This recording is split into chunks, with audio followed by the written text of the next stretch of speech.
Hello guys, ಇದು ನಮ್ಮ ಅಮ್ಮನ ಹೂವಿನ ಗಿಡಗಳು. ನಿಮಗೀಗ ತೋರಿಸ್ತಿದ್ದೇನೆ ಅಮ್ಮ ಮಾಡಿದಂತಹ ಕೃಷಿ, ಹೂವಿನ ಕೃಷಿ. ಫುಲ್ ತೋರಿಸ್ತಾ ಹೋಗ್ತೇನೆ ಹೂವಿನ ಗಿಡಗಳನ್ನೆಲ್ಲ ನೋಡಿ ನೀವು.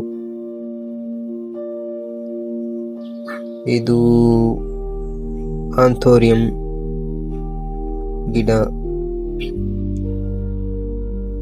ಇದೆಲ್ಲ ಗಿಡಗಳು ಪೇಟೆನ.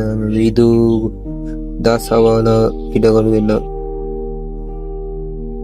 ಮತ್ತೆ ಇಲ್ಲಿ ನಿಮಗೆ ನೋಡ್ಬೋದು ನಮ್ಮಲ್ಲಿ ಆದಂತಹ ದಾಳಿಂಬೆ ಗಿಡ. ಇದರಲ್ಲಿ ಹಣ್ಣಾಗ್ಲಿಲ್ಲ, ಆಗ್ಬೇಕಷ್ಟೇ. ಆದ ಮೇಲೆ ವಿಡಿಯೋ ಮಾಡಿ ಹಾಕ್ತೇನೆ ನಿಮಗೆ. ನೋಡಿ, ದಾಳಿಂಬೆ ಗಿಡ. ಹಾಗೆ ಇನ್ನೊಂದು ತೋರಿಸ್ಬೇಕೇನೆಂದ್ರೆ, ನನ್ನ ಅಪ್ಪ ಮಾಡಿದಂತಹ ಆಟಿ ಸೀಸನ್ನ ಪತ್ರೊಡೆ ಎಲೆ, ಅದನ್ನು ಮಾಡುವುದು ಹೇಗೆ ಅಂತ ತೋರಿಸ್ತೇನೆ. ಇದು ತೆಂಗಿನ ಸಿಪ್ಪೆ, ಅದನ್ನು ಒಳಗೆ ಮಣ್ಣೆಲ್ಲ ಹಾಕಿ ಅದಕ್ಕೆ ಪತ್ರೊಡೆ ಗಿಡವನ್ನು ಒಳಗೆ ನೆಟ್ಟು ಅದಕ್ಕೆ ನೀರು ಹಾಕಿಕೊಂಡಿರ್ಬೇಕು. ಮತ್ತೆ ಅದರ ಸೀಸನ್ ಬರುವಾಗ ಅದೇ ಆಗ್ತದೆ, ಅದೇ ಮೇಲೆ ಬರ್ತದೆ ಎಲೆಗಳು. ಈಗ ಇದರಲ್ಲಿ ಏನು ಎಲೆ ಇಲ್ಲ ಅಂತ ಹೇಳಿದ್ರೆ ಅದನ್ನು ನಮ್ಮ ಅಮ್ಮ ಪತ್ರೊಡೆ ಮಾಡಲಿಕ್ಕೆ ಕೊಯ್ದಿದ್ದಾರೆ. ಆ ಕಾರಣದಿಂದ ಇದರಲ್ಲಿ ಎಲೆ ಇಲ್ಲ. ಹಾಗೆ ನಮ್ಮಲ್ಲಿ ಬದನೆ ಗಿಡ ಉಂಟು. ಊರಿನ ಬದನೆ ಅಲ್ಲ, ಪೇಟೆ ಬದನೆ.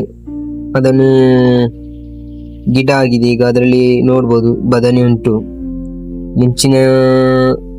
ಮುಂಚಿನಿಂದ ನಮ್ಮಲ್ಲಿ ರೌಂಡ್ ಬದನೆ ಇತ್ತು, ಈಗ ಇದು ಸೊಂಟ ಉದ್ದದ್ದು. ಹಾಗೆ ಇದು ದಾಸವಾಳ ಗಿಡ. ನಮ್ಮಲ್ಲಿ ಹೆಚ್ಚು ಇರುವುದು ದಾಸವಾಳ ಗಿಡ. ನೋಡ್ಬೋದು ನಿಮಗೆ, ನೋಡಿ ಇಲ್ಲೆಲ್ಲ ಇರುವುದು ದಾಸವಾಳನೇ. ದಾಸವಾಳ ಗಿಡವೇ ಹೆಚ್ಚು ಇಲ್ಲಿ ನೋಡಿ. ಮತ್ತೆ ಇದು ತಾವರೆ ಗಿಡಗಳು ನೋಡಿ. ಇಲ್ಲಿ ಎಷ್ಟು ತಾವರೆ ಗಿಡಗಳನ್ನು ನೆಟ್ಟಿದ್ದಾರೆ ನನ್ನ ಅಮ್ಮ. ಮತ್ತೆ ನಿಮಗೆ ಈ ಹೂವು ಗಿಡಗಳನ್ನು ನೋಡಿ ಖುಷಿಯಾದ್ರೆ ಲೈಕ್ ಮಾಡಿ, ಶೇರ್ ಮಾಡಿ, ಕಮೆಂಟ್ ಮಾಡಿ ಮತ್ತು ಸಬ್ಸ್ಕ್ರೈಬ್ ಮಾಡಿ. ಇದು ಗುಲಾಬಿ ಗಿಡ. ಗುಲಾಬಿ ಪೇಟೆಯಿಂದ ತಂದು ನಟ್ಟದು ಇಲ್ಲಿ ಅಮ್ಮ. ಈಗ ಎಷ್ಟು ಚೆನ್ನಾಗಿ ಆಗಿದೆ ಗಿಡ, ನೋಡ್ಬೋದು ನಿಮಗೆ. ಹಾಗೆ ಅಂತ ಹೇಳ್ತಾ ನಿಮ್ಮೊಂದಿಗೆ ಮಾತಾಡ್ಲಿಕ್ಕೆ ನೆಕ್ಸ್ಟ್ ಬ್ಲಾಗ್ ಅಲ್ಲಿ ಬರ್ತೇನೆ ಅಂತ ಹೇಳ್ತಾ ಈ ಬ್ಲಾಗ್ ಅನ್ನು ಇಲ್ಲಿಗೆ ಮುಗಿಸ್ತಿದ್ದೇನೆ. ಬಾಯ್ ಗೈಸ್, ಬಾಯ್ ಬಾಯ್.